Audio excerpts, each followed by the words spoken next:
In 1962, I was a soldier of the 2nd Battalion and 4th Company of the 32nd Regiment of the 11th Division of the Army, and I personally participated in this battle to defend the frontier of the motherland. The bits and pieces of the battlefield are still vivid in my mind, which is still fresh in my memory. The People's Liberation Army enters Tibet. Waiting on the glacier. The air in the Himalayas is thin, the climate is cold, and the seasons are like winter. The common people wear old sheepskin leather jackets all the year round, and the soldiers always wear cotton clothes all the year round. There are many rivers on the march in the self-defense counterattack against India, and there are no bridges on the rivers. What the soldiers fear most is waiting on the glacier. The river water in the Himalayas is made up of glacier and snow water, which is icy cold, and the body will be completely numb after soaking in the river for only 3 minutes. Sometimes when the river is too deep, all the weapons and ammunition, quilts, dry food, cooking utensils, and tools on the body have to be carried on the shoulders, or hung around the neck, or on the head, and they go down into the water with both hands. When wading to the center of the river, you will encounter ice cubes the size of a bed. If you are unable to avoid being knocked down by the big ice cubes, you will lose consciousness in an instant and freeze in the water. If ice water overflows above the navel, the pain caused by the water is simply unbearable. Once, soldiers of the company crossed the river. When they reached the center of the river, some comrades smiled wryly and called me loudly, "Lin Shan, what do you mean by serving the people?" This is serving the people. The true meaning of serving the people. On October 20, 1962, beside the Mani pile in Zenzamani, the Tibetan frontier guards searched out the Indian troops from the building and captured them. A night in the snow nest. On October 10, 1962, after our superiors issued the order to fight back in self-defense against India, we immediately set off from Shigatse, Tibet, to the Sino-Indian border in the Himalayas at an altitude of 6,700 meters, to fight back against the Indian troops that were constantly encroaching on our territory. The first battle of the counterattack against India was on our Kijilang pasture. A reinforced brigade of the Indian Army is separated from our border guards by a river. The counterattack time is set at 8 o'clock on October 20th.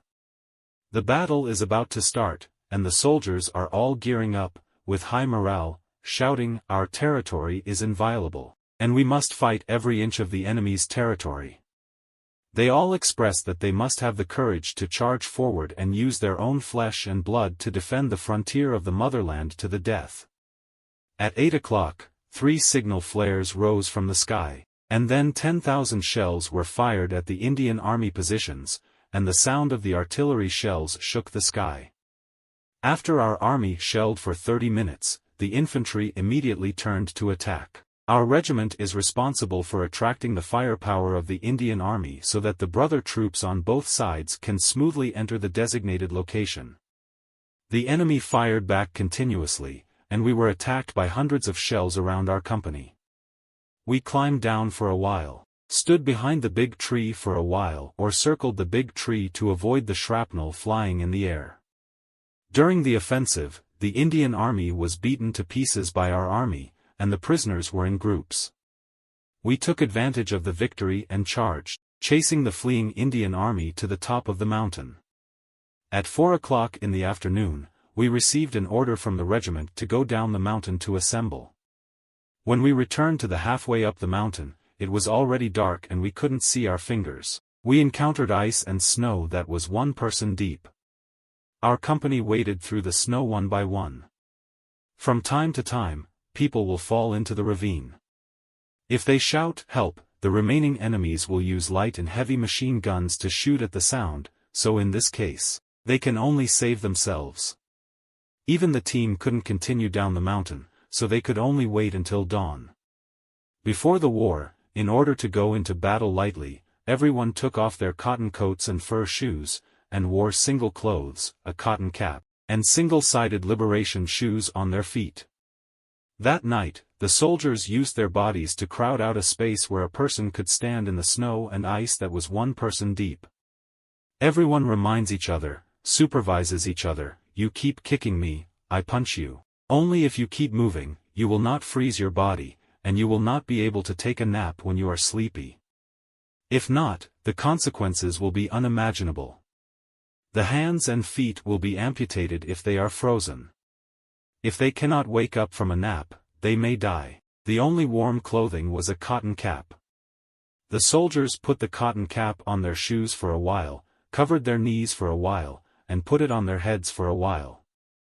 That night, every minute passed was like a day that long. After suffering all night, we finally made it to dawn, and we went down the mountain smoothly.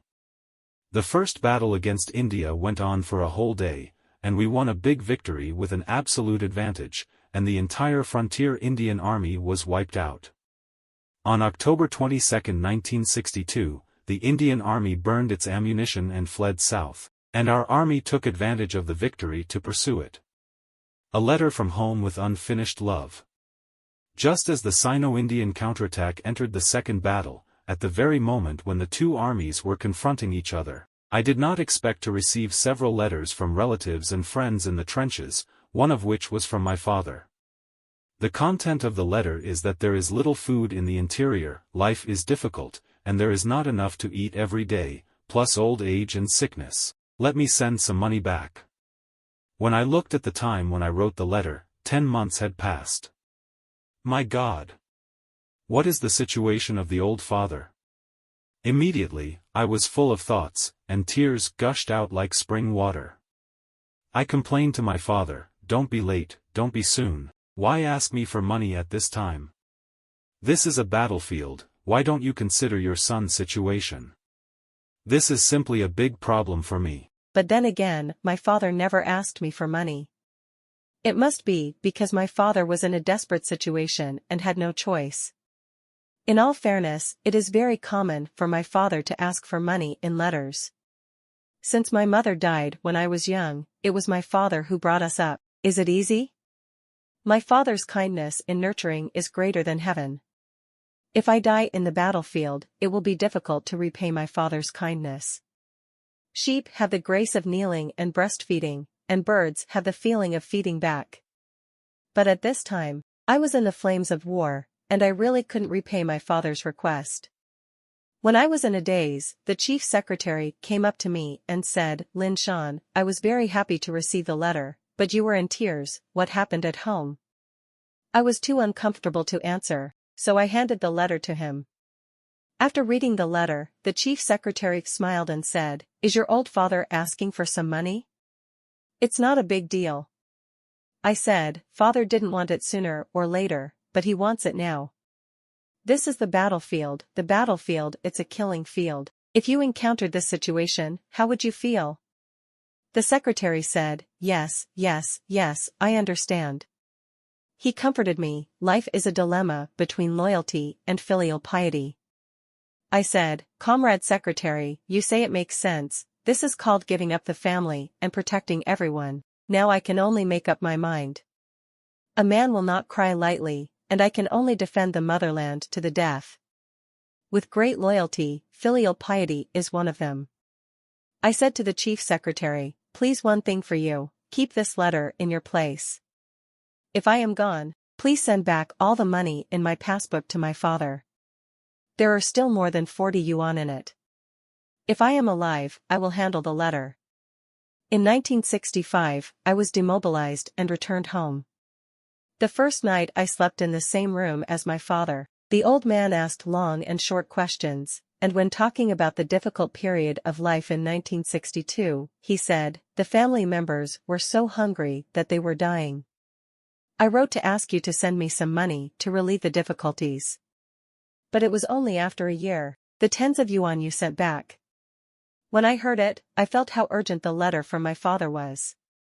This letter will be a family letter that will accompany me throughout my life, and it also reminds me of the scene of receiving the letter on the battlefield. I told my father the situation truthfully, and the old father said, "Oh my God," after hearing this, "Baby, so you were fighting at that time?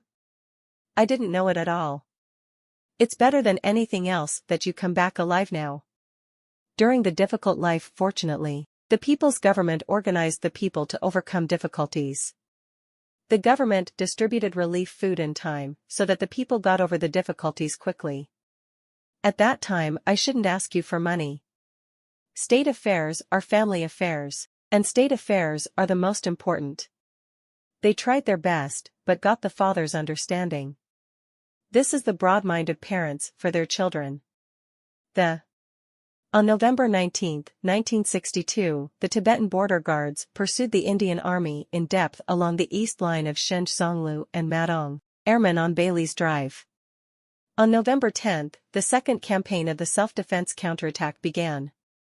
Our division started from Dawang, and was responsible for the combat mission of encircling the Zhongyin army in Durong. The so-called Bailey Trail, to be taken at that time, was actually a small trail along the Himalayas that no army had ever traveled. It is rugged and steep, with dense virgin forests and crisscrossing rivers. At that time, each soldier carried more than 70 kilograms. In addition to the weapons and equipment he should bring, 10-day dry food, cooking utensils, and clothes, he also had to help the firepower platoon carry 3 rockets and 360 shells. Along the way, non-stop, day and night, every second counts. No food was cooked or water was boiled during the march. For 7 days and 5 nights, he did not eat a sip of hot rice or drink a sip of boiled water. Crossing mountains, crossing rivers, and crawling in swamps, the commanders and fighters were exhausted, intolerable. During the march, no matter it is day or night, when the speed of climbing and marching is slow, even if it is only a minute, he will take the time to stand upright and take a nap. When you encounter a cliff 2 or 3 feet high, dig your feet, pull one by one, and step on a shoulder by one. It is a pity that many horses fell to their deaths under the cliffs in 7 days and 5 nights. The soldiers unloaded the horses and used their bodies to push and pull the horses up the mountain one by one. The horses that can come are all hero horses. The soldiers were hungry, so they ate fried noodles while walking at any time, grabbed the snow on the side of the road while walking, and moistened their throats so that the fried noodles could be swallowed.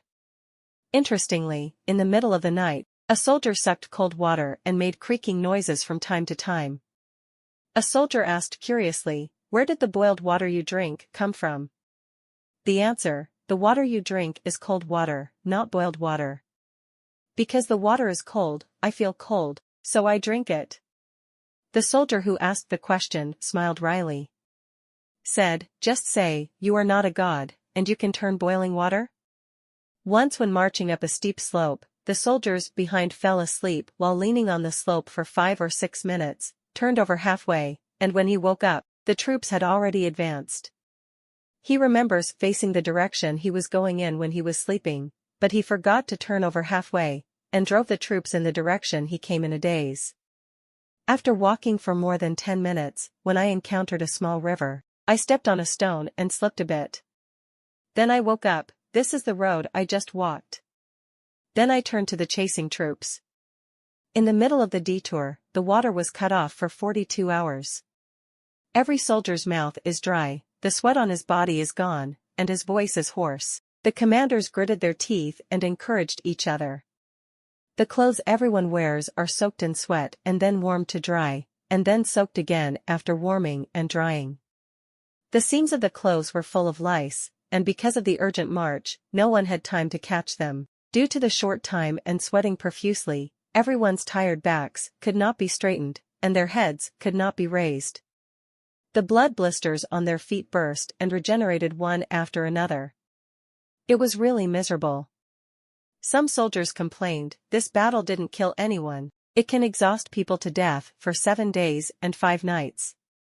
The 33rd Regiment opened the way in front of me, the division followed closely behind, and the 32nd Regiment stayed behind. The army galloped while clearing the Indian strongholds, and finally completed the interspersed task of the Bailey Trail in 7 days and 5 nights, and arrived at the designated place 50 minutes ahead of schedule, creating another miracle in the history of ancient and modern Chinese and foreign wars. On November 19, 1962, Chinese troops on the Luma East Highway. After the war, our 50-year-old teacher Yu Zhichuan said, "For 7 days and 5 nights, the suffering you endured is the greatest suffering in the world, and the suffering you have suffered is a crime that has never been suffered in the world.